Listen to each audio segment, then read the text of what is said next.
Selamat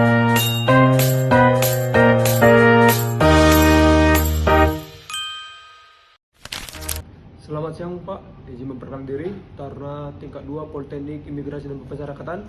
Nama Pos Mandalis Torus STW 5755 Prodi Bimbingan Kemasyarakatan kelas B. Izin, saya akan menjelaskan profil singkat dari UPT tempat saya PKL, yaitu Pos Bapas Tebing Tinggi. Dan saya akan menjelaskan struktur organisasi dan kegiatan-kegiatan apa saja yang saya lakukan selama saya melakukan PKL di Pos Bapas Tebing Tinggi. Saya akan membahas sejarah singkat UPT pemasyarakatan saya pada saat waktu PKL, yaitu Pos Bapas Tebing Tinggi. Pos Balai Pemasyarakatan atau Pos Bapas Tebing Tinggi merupakan unit kerja yang berada di bawah koordinasi Balai Pemasyarakatan Bapas kelas 2B Tebing Tinggi. Keberadaan Pos Bapas dibentuk sebagai upaya untuk meningkatkan efektivitas penyelenggaraan fungsi pemasyarakatan, khususnya dalam memberikan pelayanan kepada masyarakat dan klien pemasyarakatan di wilayah Kota Tebing Tinggi serta daerah sekitarnya. Pembentukan Pos Bapas didasarkan pada kebutuhan akan pelayanan yang lebih mudah dijangkau, meningkatkan luasnya wilayah kerja Bapas kelas 2 Lapas kelas 2B Tebing Tinggi, dan meningkatnya jumlah klien yang memerlukan pendampingan serta pembimbingan. Sebelum Pos Bapas Tebing Tinggi beroperasi, seluruh pelayanan yang berkaitan dengan pembimbingan kemasyarakatan, penelitian kemasyarakatan atau disebut litmas, pendampingan anak yang berhadapan dengan hukum, serta pengawasan terhadap klien pemasyarakatan dilaksanakan secara terpusat di kantor Pos Bapas Tebing Tinggi. Kondisi tersebut mengakibatkan masyarakat maupun klien dari wilayah Tebing Tinggi harus menempuh perjalanan yang cukup jauh untuk memperoleh layanan pemasyarakatan. Selain membutuhkan waktu dan biaya yang lebih besar, kondisi tersebut juga berpengaruh terhadap aktivitas pelaksanaan tugas pembimbingan kemasyarakatan atau PK. Melihat kebutuhan tersebut, Direktur Jenderal Pemasyarakatan melalui Pos Bapas Tebing Tinggi mengembangkan Pos Bapas Tebing Tinggi sebagai perpanjang tangan dalam pelaksanaan tugas dan fungsi pemasyarakatan di wilayah Kota Tebing Tinggi.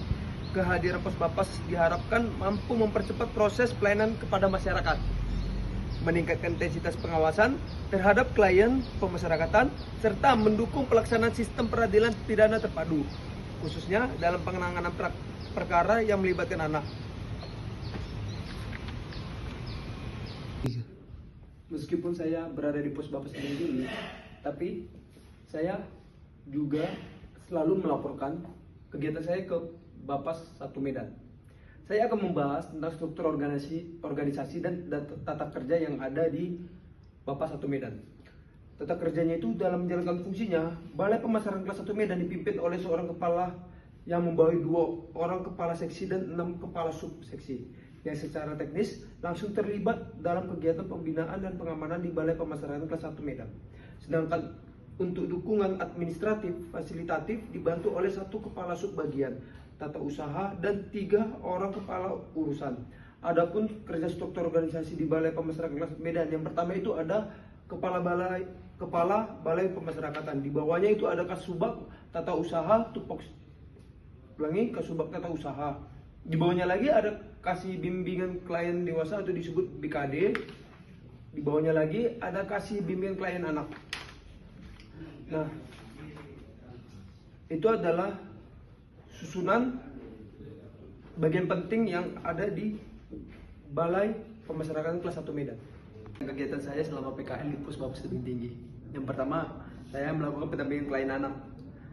Proses ini atau proses pendampingan klien anak dilakukan setiap tahapan persidangan. Pendampingan anak dilakukan untuk memastikan hak anak terpenuhi. Yang kedua, saya melakukan sidang TPP dewasa. Sidang TPP atau tim pengamat pemasyarakatan dewasa adalah salah satu mekanisme krusial dalam sistem peradilan pidana dan pemasyarakatan Indonesia.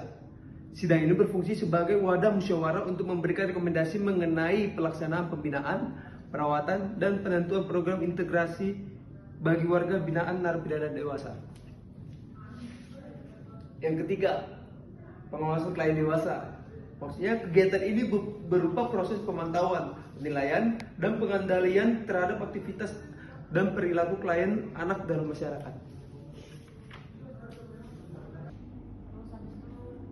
Adapun manfaat program PKL yang saya lakukan di Pos Bapas Tebing Tinggi. Program praktik kerja lapangan merupakan salah satu komponen penting dalam kurikulum pendidikan yang dirancang untuk menjembatani dunia akademis dengan dunia kerja. Yang sesungguhnya, bagi taruna, kegiatan ini bukan sekedar formalitas pelengkap studi, melainkan sebuah proses pembelajaran yang tidak dapat diperoleh hanya dari ruang kelas. Berikut adalah manfaat yang dapat dirasakan langsung oleh taruna dalam mengikuti program PKL. Yang pertama adalah pengalaman kerja nyata.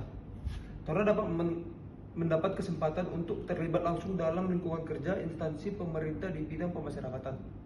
Pengalaman ini memberikan gambaran konkret tentang apa yang sesungguhnya terjadi di lapangan, termasuk tantangan, prosedur kerja, dan budaya organisasi yang tidak dapat digambarkan sepenuhnya melalui buku teks maupun perkuliahan semata.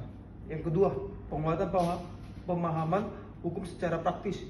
Dengan mengamati dan turut serta dalam kegiatan pembimbingan, pengawasan, dan pendampingan klien pemasyarakatan, taruna dapat memahami bagaimana peraturan perundang-undangan diterapkan secara langsung. Hal ini memperkuat penguasaan materi hukum pemasyarakatan yang selama ini hanya dipelajari secara normatif. Yang ketiga, pembentukan sikap profesional. Selama PKL, taruna dituntut untuk bersikap disiplin, bertanggung jawab, dan mampu bekerja sama dalam lingkungan.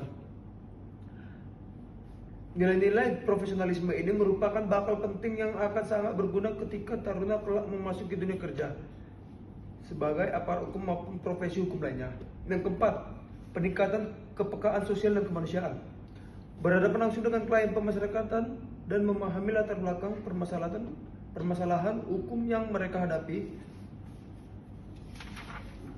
menemukan rasa empati dan kepekaan sosial dalam diri taruna.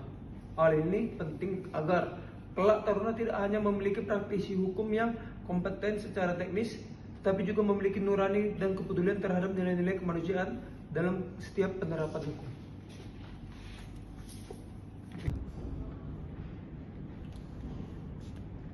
Selama saya melakukan program PKL di Pos Bapas Tebing Tinggi, saya banyak mendapatkan kesimpulan.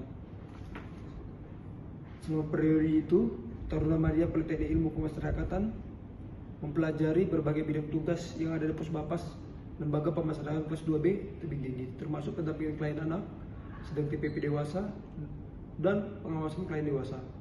Setiap bidang penempatan memberikan pemahaman mendalam tentang tugas dan fungsi yang terkait. Pos Bapas Lapas kelas 2B Tebing Tinggi Deli telah menjalankan beberapa program pembinaan untuk mengembangkan kepribadian, kegiatan keagamaan, dan pelatihan keterampilan. Program-program tersebut meliputi pembinaan kepribadian atau pramuka, pembinaan kerohanian atau pengajian dan ibadah, dan pelatihan BIMKER. Program-program ini bertujuan untuk membantu warga binaan membangun rasa percaya diri dan memudahkan integrasi ke masyarakat.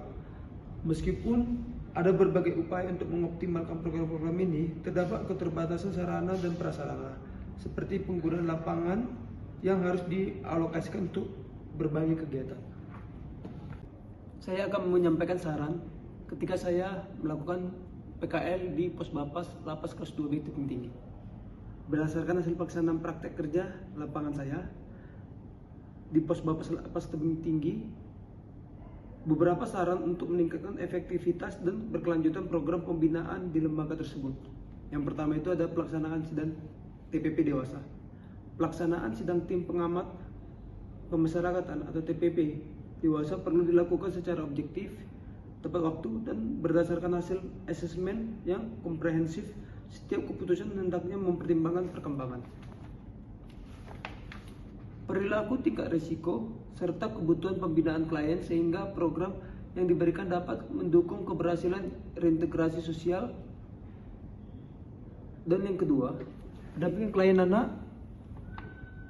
Pendampingan terhadap klien anak perlu mengutamakan prinsip kepentingan terbaik bagi anak dengan pendekatan yang humanis, edukatif, dan restoratif.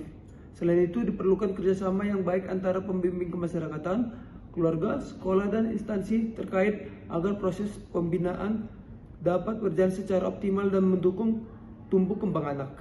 Yang ketiga, pendampingan klien dewasa. Pendampingan klien dewasa sebaiknya dilakukan secara berkelanjutan melalui pembimbingan, pengawasan, serta pemberian motivasi agar klien mampu beradaptasi kembali dengan lingkungan masyarakat. Sinergi antara Bapas, keluarga, pemerintah daerah, dan masyarakat juga perlu ditingkatkan untuk menciptakan dukungan sosial yang dapat mengurangi resiko residivisme dan meningkatkan keberhasilan reintegrasi sosial. Yang terakhir nih, ada kurangnya SDM. Dengan kurangnya SDM, setiap PK sulit untuk mengawasi pendampingan dengan jarak yang cukup jauh. Hanya ini yang bisa saya sampaikan. Sekian dan terima kasih.